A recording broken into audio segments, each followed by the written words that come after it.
Selanjutnya kita akan berbicara mengenai korelasi ya. Korelasi itu apa? Jadi korelasi adalah suatu analisis bivariate, artinya adalah analisis dari dua buah variabel ya atau lebih yang mengukur sejauh mana kekuatan antara dua variabel tersebut dan juga menunjukkan arah dari hubungan tersebut ya, atau positif atau negatif seperti itu ya. Jadi interpretasinya ya kita biasanya gunakan sebagai koefisien korelasi ya, tapi kita menggunakan sampel sehingga namanya adalah the sample correlation coefficient. Jadi kita gunakan standardized observation atau pengamatan yang terstandarisasi. Itu adalah observasi nilai pengamatan kita dikurangi dengan nilai sampel lalu dibagi dengan deviasi dari sampel. Jadi kalau kita tulis ini adalah xi min x bar min sx ya. Kalau kita temukan variansnya, maka variansnya kita dapatkan yaitu sigma i sampai n xi min x bar kuadrat per n min 1. Atau bisa juga di sini kalau xi min x bar itu kan sum square x ya di sini ya. Sum square x dibagi n min 1 ya. Oke, lalu untuk koefisien korelasi R itu adalah jumlah dari variabel yang terstandarisasi tadi dibagi dengan n min 1. Jadi sebenarnya mencari R itu adalah kita mencari masing-masing. Di sini adalah jumlah dari tadi apa di sini? Dari standardized observation-nya ya. Jadi di sini adalah jumlah dari standardized x-nya dan standardized y-nya. Sehingga di sini kita cari dulu selisih xi min x y dibagi dengan standar deviasinya dikalikan dengan y min y bar dibagi standar deviasi y-nya. Lalu kita jumlahkan semuanya lalu dibagi dengan n min 1 ya, itu kita temukan namanya R, korelasi. Jadi korelasi itu macam-macam. Ini kalian lihat di grafik ini adalah di sini adalah dia korelasinya dia kalau 0,9 maka dia cukup kuat ya, makin makin kuat. Kurvanya dia naik ya dari kiri ke kanan dia. Kalau 0,5 maka kurvanya dia hubungannya tidak cukup ya sepertinya cukup landai. Kalau minus maka dia akan makin turun. Kalau minus 0,9 maka dia straight nya turun ke bawah, straight down seperti ini. Kalau 0 maka sebenarnya tidak punya korelasi ya, jadi ngacak gak karuan. Ini juga sama, tidak ada korelasinya, dia ngacak gitu ya. Jadi tidak bisa menunjukkan bahwa semakin besar X itu akan menunjukkan itu, tidak. Lalu nilai korelasi sendiri, nilai R itu adalah dari minus 1 sampai 1 ya. Di sini adalah menunjukkan kekuatan hubungan kuat tidaknya hubungan antara nilai X tersebut. Kalau nilai R sama dengan plus 1 ya, pada semua pasangan X1 X2 maka dia mempunyai garis lurus yang mempunyai slope yang positif ya, hubungan yang cukup positif. Nah, R lebih besar dari 0 maka bentuk di scatter plotnya itu adalah dia berjalan dari sebelah kirinya lebih rendah ke upper right ya, ke sebelah kanan. Sebenarnya ini ya, kirinya rendah lalu ke kanannya dia makin lama makin naik ya. Lalu kalau R kurang dari 0 atau misalkan minus 1 dan seterusnya, maka scatter plotnya akan berjalan dari kirinya itu tinggi, upper left to lower right. Jadi misalkan ini minus 0,9 maka ini sebelah kiri dia akan terlihat lebih tinggi, ke kanannya dia akan lebih landai ya. Lalu kalau R minus 1 pada semua pasangan X, Y, Y maka akan menunjukkan bahwa garis linear tersebut mempunyai slope yang negatif ya. Dan nilai R itu hanya min 1 sampai plus 1 ya. Lalu nilai R kalau dia 0 atau 0 maka mengimplikasikan bahwa hubungannya linear itu sangat lemah sekali ya. Mungkin tidak ada korelasinya begitu ya. Lalu untuk mencari nilai R sendiri sebenarnya kita bisa dapatkan dari nilai sum square. Jadi Anda kan sudah pernah menghitung nilai sum square kemarin kan, jadi bisa juga dihitung dari sum square X dibagi akar sum square X dikali sum square Y.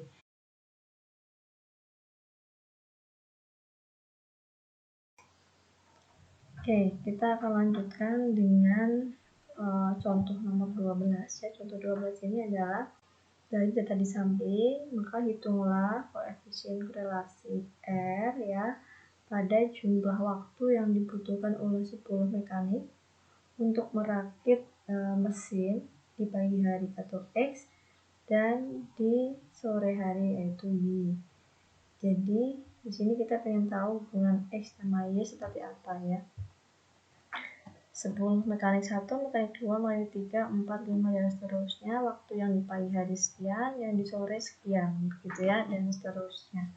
Jadi di sini secara pertama yaitu kita plotkan data sesuai dengan garisnya, dan di sini kita lihat secara sama tidak ada yang outlier ya, hubungannya dia jaraknya berdekatan. Nah, lalu kita hitung dengan mencari R-nya. R itu bisa Anda cari dengan Excel atau Anda cari juga dengan Minitabs ya, atau Anda plotkan saja, nanti Anda cari yang yang ada R-nya gitu, ada linear regression itu bisa langsung kelihatan ya R-nya berapa. Di sini kita dapatkan R sama dengan 0,732 ya. Atau Anda bisa juga menghitung di sini memakai sum square x, sum square x, dan sum square y ya, seperti rumus yang sudah ada sebelumnya gitu. Jadi Anda itu satu. Nah, hasilnya sama 0,732 ya. Jadi hasil ini kan hasilnya apa? Positif ya. Jadi hasil positif itu maka antara x sama y ini memiliki hubungan yang positif ya. Maksudnya adalah berarti di sini di mana panjang waktu perakitan ya ini cenderung berpasangan ya. Jadi waktu yang panjang, perakitan yang panjang ini dia cenderung berpasangan bersama. Begitu juga untuk waktu yang pendek juga berpasangan. Jadi yang waktunya panjang ini juga nanti yang dianya juga waktunya panjang ya. Waktunya di sini pendek juga dianya dia akan pendek. Jadi cenderung yang memiliki waktu yang panjang itu akan cenderung bersama, dan yang memiliki waktu pendek juga akan cenderung bersama ya, walaupun tidak semua, tapi hubungannya seperti ada korelasinya ya. Ketika mengerjakan di pagi hari dia waktunya pendek, maka mekanik yang mengerjakan tersebut di sore hari juga waktunya juga pendek gitu. Jadi mekanik yang mengerjakan waktunya di pagi hari dia panjang, maka dia juga memiliki kecenderungan akan mengerjakan juga di sore hari juga akan memiliki waktu yang panjang.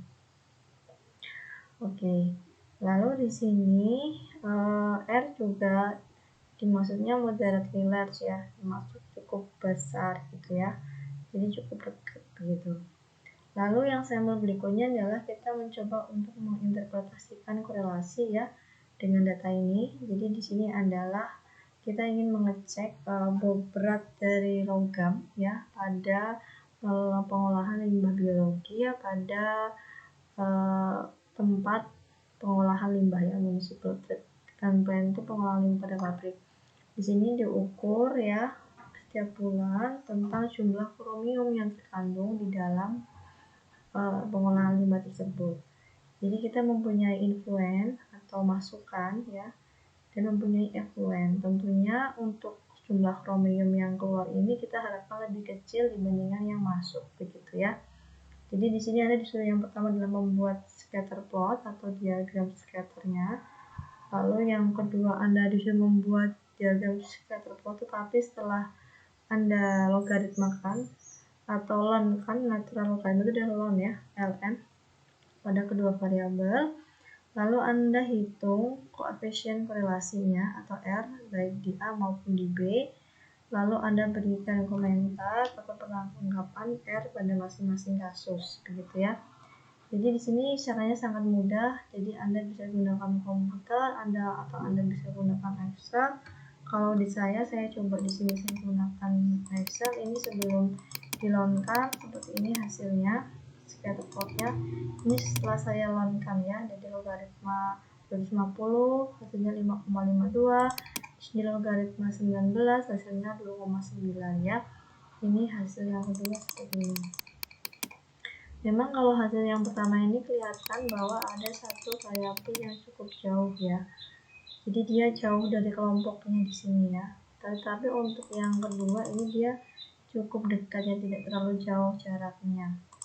Jadi di sini kalau kita lihat di sini adalah kita lihat bahwa R ini, yang R yang pertama ini dia tidak benar-benar memberikan kesesuaian ya, karena satu variabel ini seolah-olah dia seperti memberikan pengaruh yang cukup besar ya, sehingga memberikan R-nya itu nilainya tinggi. Tetapi ketika variabel ini tidak ada, ini kita hilangkan, maka dia akan drop banget ya, R-nya ini akan drop ke 0,578 ya.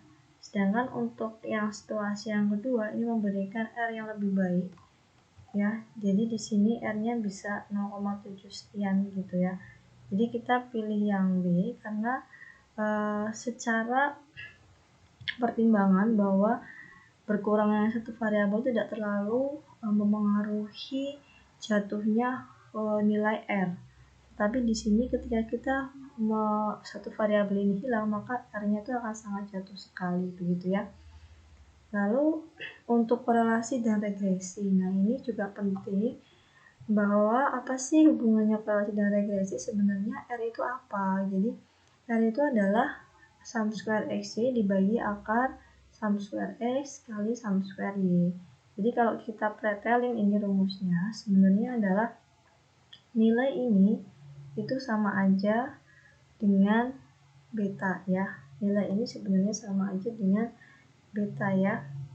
Jadi nilai R ini adalah sebenarnya akar sum square X dibagi akar sum square Y dikalikan beta. Jadi ini kita bisa temukan juga dengan cara seperti ini. Kalau kita punya nilai beta, silakan aja bisa dipakai ya. Terus berikutnya adalah hubungan total variasi ya. Total variasi Y. Total variasi Y atau SY itu adalah, kita sudah pernah belajar ini ya, sigma dari Y min Y rata-rata atau Y bar kuadrat.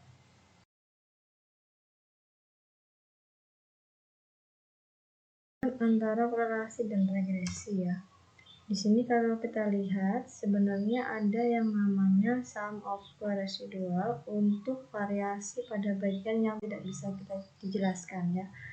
Namanya di sini ada sum square Y dikurangi dengan sum square X kuadrat per sum square X. Nah, ada juga di sini adalah perbedaan antara sum square Y dengan tadi unexplained part tadi. Ini kita menghasilkan ini ya, SXY kuadrat per SX sum square X ya. Nah, ini kita sebut sebagai regresi of sum square ya.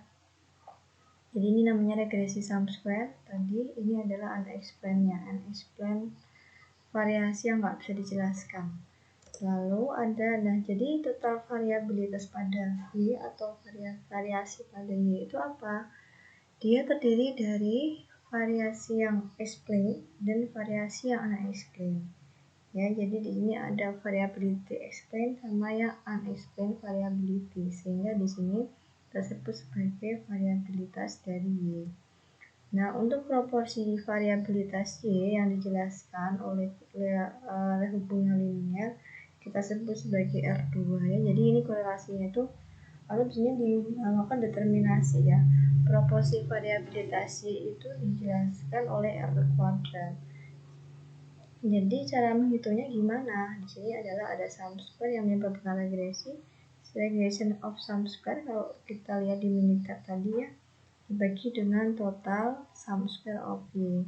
Maka di sini kita dapatkan di sini adalah R kuadrat, atau kalau dijadiin lebih simpel rumusnya itu sum square X kuadrat dibagi sum square X dikali sum square Y.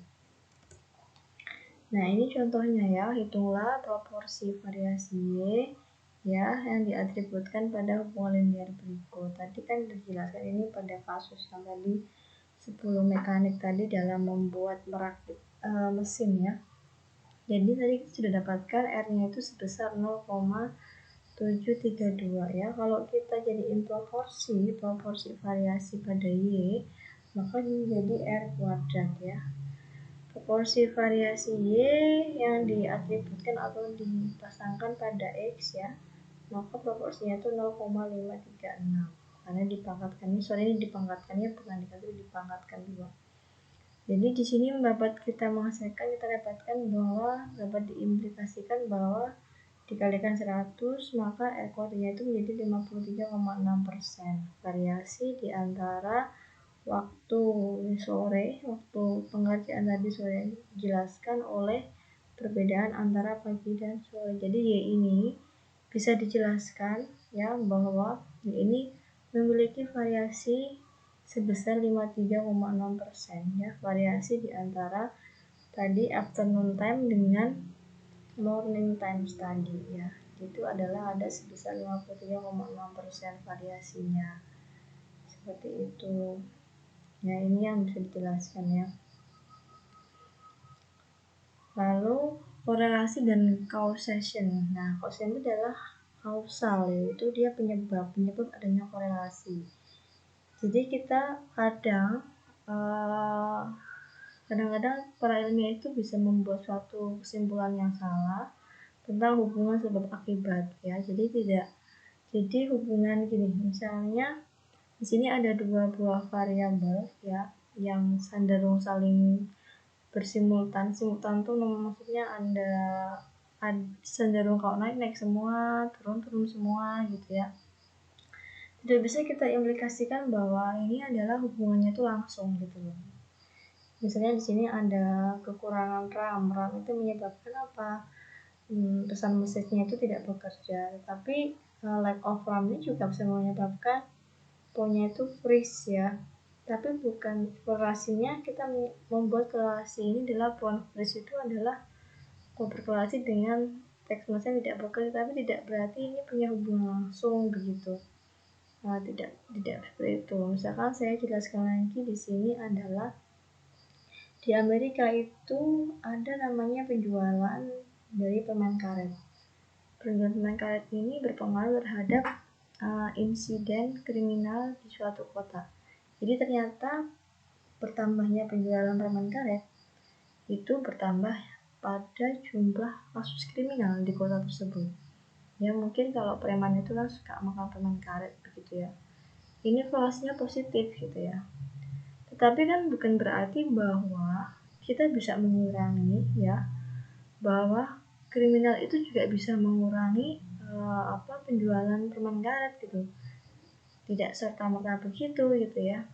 Jadi bukan berarti bahwa pengurangan kriminal dapat dikurangi dengan pembatasan. Jadi kalau saya batasi nih perjualan karetnya nggak mau situ, ini bisa mengurangi kriminal. Ya enggak juga gitu. Jadi tidak selalu seperti itu, tapi ini hanya menunjukkan variabel ya korelasi, tetapi tidak serta-merta kita secara langsung kita katakan bahwa pasti kalau permen karetnya saya batasi penjualannya pastinya akan berkurang. Enggak seperti itu ya. Jadi ini namanya adalah looping variabel atau disebut penambakan ya, yang ketika klaimnya ini salah terhadap tentang X terhadap yang menyebabkan Y, berarti tidak seperti itu. Jadi tidak langsung, ada beberapa hal lain yang mempengaruhi. Jadi makanya tidak cukup satu biasanya.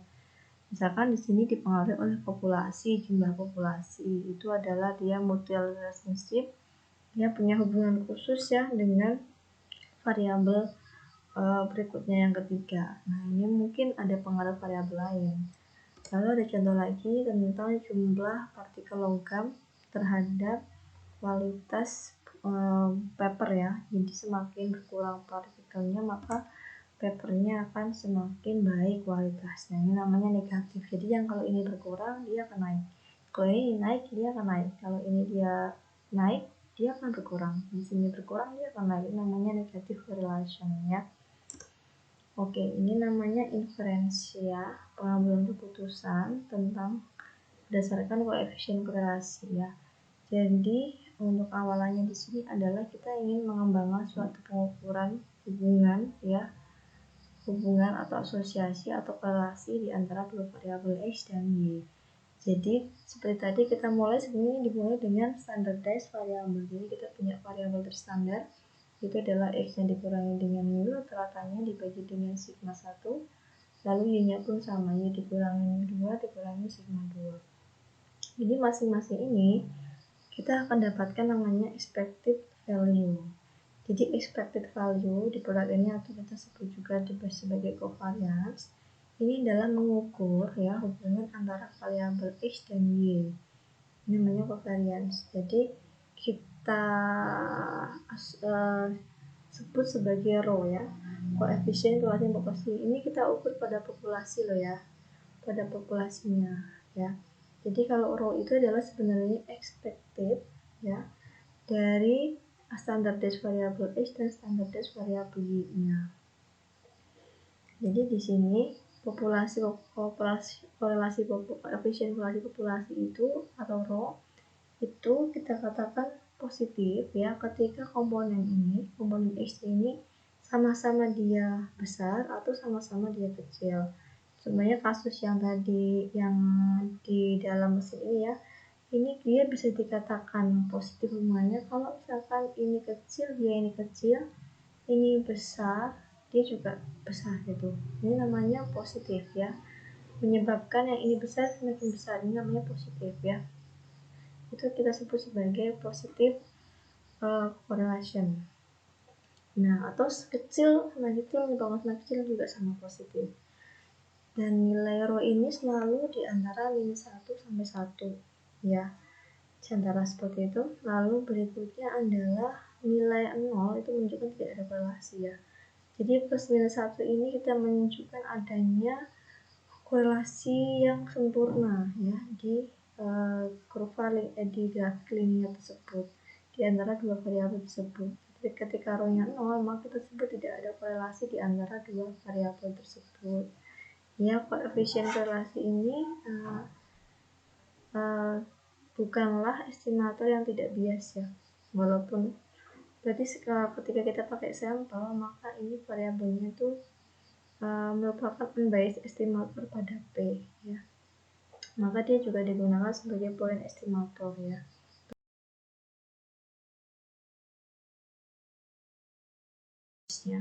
Jadi referensial untuk rho atau koefisien korelasi populasi itu kita ambil dari sampel koefisien korelasi ya. Dimana R ini merupakan basic untuk populasi normal dengan bivariate ya, bivariate population. Bivariate itu maksudnya adalah variabelnya lebih dari satu gitu. Dan kita dapat menguji H0 yaitu rho sama dengan rho 0, dan kita bisa membangun suatu interval kepercayaan untuk rho ya dengan basisnya itu adalah Fisher-Set transformasi. Jadi kita akan gunakan Fisher-Set ini nanti untuk menguji H0 pada pengujian diferensia dengan koefisien korelasi populasi ya, atau kita sebut sebagai rho. Nah, Fisher-Set sendiri ini rumusnya adalah Z sama dengan setengah ln dari 1 plus R per 1 min R ya. Ini sangat mudah. Lalu secara statistik ya, nilai tersebut merupakan dari variabel acak yang mempunyai distribusi normal. Jadi distribusi normal itu untuk koefisien korelasi populasi itu mempunyai min atau mu Z-nya itu adalah setengah ln 1 plus rho per 1 min rho. Dan variansinya itu adalah 1 per N-3. Nah, dengan dasar tersebut kita dapat menemukan bahwa untuk pengujian statistik pada pengambilan keputusan berdasarkan rho, itu kita gunakan Z. Nilai Z itu adalah Fisher-Z minus mu Z per 1 per akar N-3. Atau di sini adalah kalau kalian tentukan di sini ya, kita pakai mu Z-nya ini adalah sebenarnya di sini kita bisa juga gunakan akar N-3 per 2 dikalikan ln ya. Ln ini kita masukkan 1 plus R dikali 1 min rho per 1 plus R dikali 1 plus rho ya. Nah, untuk untuk distribusi normal standar, maka set ini kita cukup aja pakai akar N-3 kali Fisher-Z ya. Atau bisa juga akar N-3 per 2 dikali ln 1 plus R per 1 min R.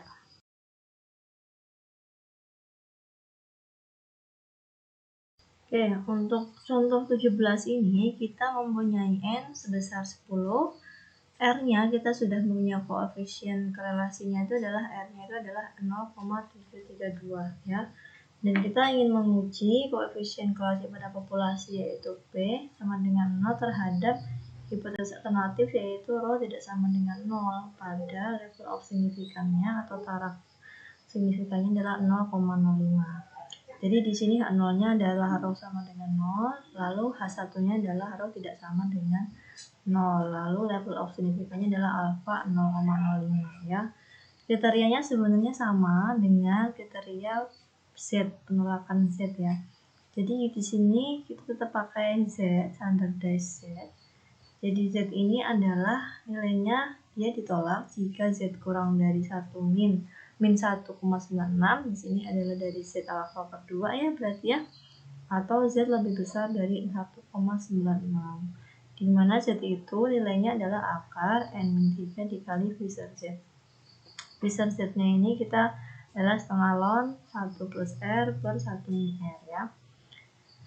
Oke, dari sini kita dapatkan R-nya itu 0,732. Jadi kita tinggal menghitung saja Fisher Z-nya ya. Maka kita dapatkan Fisher Z-nya itu adalah setengah ln 1 plus R, 1 plus 0,732 ini adalah 1 min ini tipe sama dengan 0,933. Sehingga kita dapatkan nilai Z-nya itu adalah akar N-3 yaitu 10 min 3 dikali 0,933 hasilnya 2,47.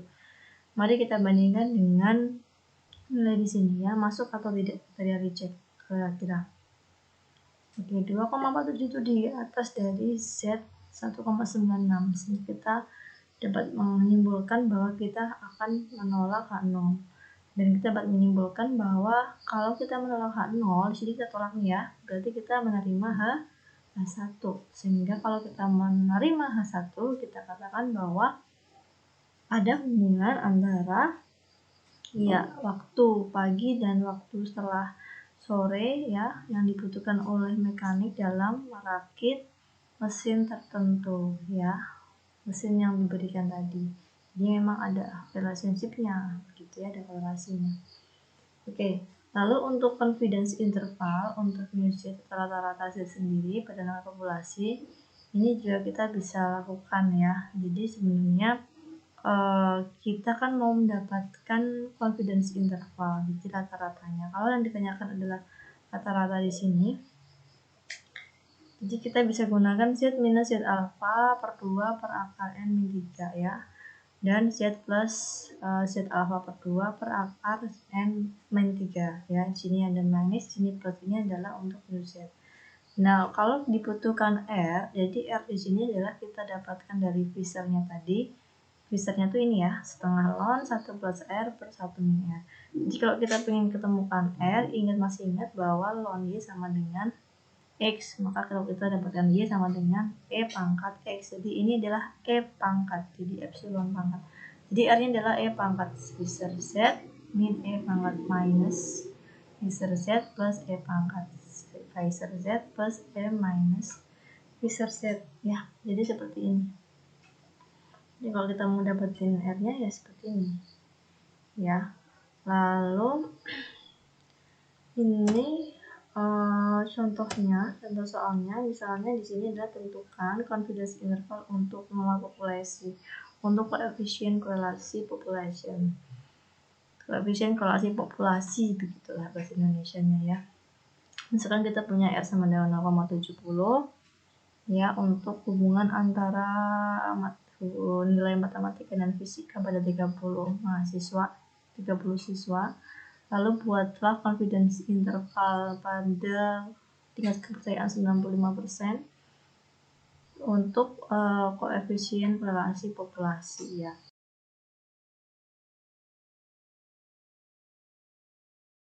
Jadi cara menghitungnya adalah pertama kita dapatkan nilai R. Nilai R itu penting banget ya, kalian harus semua itu diawali dengan nilai R.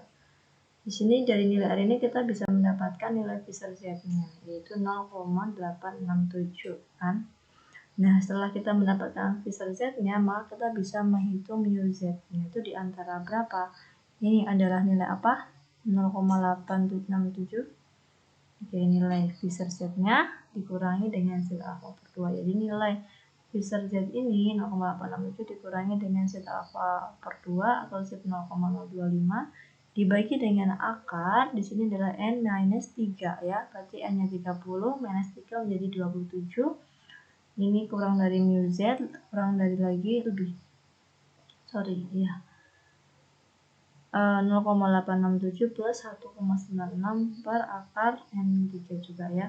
Jadi nilai mu Z nya itu adalah di antara 0,49 sampai 1,244. Nah, kalau ditanyakan misalkan R-nya, rho-nya, ya, otomatis kalau ditanyakan rho-nya, kita harus mengubah dulu menjadi R-nya itu kita butuh R dan kita butuh R-nya. Jadi R-nya itu adalah dari nilai ini ya, nilai Fisher ini ya. Jadi di sini adalah dari nilai ini ya, kita butuh R-nya. Kalau berarti kita kan ini mau ubah jadi rho nih. Ya, maka kita harus ngitung R-nya dulu. Kan ini tadi E pangkat ya. E pangkat 0,9 ini, E pangkat ini hasilkan 0,45. Lalu ini E pangkat mu Z di sini adalah nilainya ya. Di sini adalah nilai Z-nya, di sini kita dapatkan 0,85. Jadi kalau kita ngitung rho-nya, otomatis kita harus pakai nilai R ya, rumus ini ya. Terus pakai rumus ini.